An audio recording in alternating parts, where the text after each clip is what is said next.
હારીજ તાલુકાના બોથવાડા ગામ ખાતે કુવા પરિવારની કુળદેવી શ્રી બ્રહ્માણી માતાજીના પાટોત્સવ નિમિત્તે ભવ્ય કાર્યક્રમ યોજાયો હતો।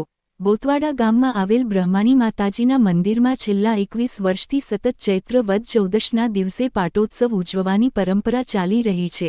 આ પવિત્ર યજ્ઞનું આયોજન ખાસ કરીને કુવા પરિવારના બહારગામના સભ્યો દ્વારા કરવામાં આવે છે। આ વર્ષ પણ ભવ્ય યજ્ઞ કાર્યક્રમ સાથે પાટોત્સવની ઉજવણી કરવામાં આવી। યજ્ઞમાં મુખ્ય યજમાન તરીકે મહેશભાઈ ચૌધરી તથા તેમનો પરિવાર હાજર રહી શુભ કાર્યમાં સહભાગી બન્યા હતા।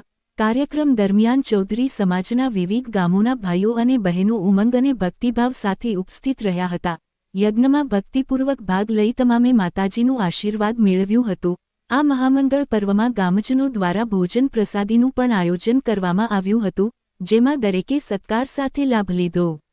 આ પાટોત્સવના આયોજન પાછળ ચૌધરી સમાજના રામજનોની કાર્યશીલતા અને સમર્પણ ભાવ નજરે મળ્યું હતું, જેમણે દરેક આયોજનમાં સફળતા માટે પૂરતો પ્રયાસ કર્યો। આવો શ્રદ્ધા અને સંસ્કૃતિથી ભરેલો પાટોત્સવ સમાજના એકતાને વધુ મજબૂત બનાવે છે અને ભવિષ્યમાં પણ આવા સત્કાર્યો સતત થાય તેવા શુભકામનાઓ પાઠવીએ છીએ।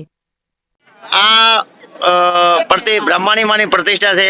ક્યારે પ્રતિષ્ઠા થઈ? આ કેટલા ગામની પરિવાર માતા આવે? 12 ગામનો પરિવાર છે। આજે 21મો પાટોત્સવ છે અને 21મા પાટોત્સવ નિમિત્તે અમે યજ્ઞનું આયોજન કર્યું છે। આમ તો દરેક પાટોત્સવ વખતે યજ્ઞ હોય જ છે, પણ આનો 21મો પાટોત્સવ છે અને દેવધર બ્રહ્માણી માતાજીના યજ્ઞનું અને 14 આયોજન હોય છે। દર ચૈત્ર મહિનાની 14ના દિવસે આ પાટોત્સવ હોવાની યજ્ઞનું આયોજન હોય છે।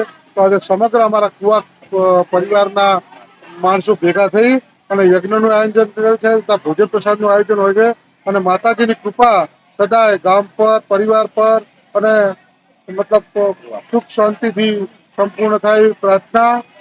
કેટલા પરિવારની આ કુળદેવી કેટલા ગામમાં સમાવેશ થાય? 12 ગામના કુળદેવી માતા બ્રહ્માણી માતાજી એટલે કુવા ભક્તો સમગ્ર મતલબ કુળદેવી તો હોય છે, પણ અમારા કુવા પરિવારના કુળદેવી 12 ગામોમાં સમાવેશ થાય છે।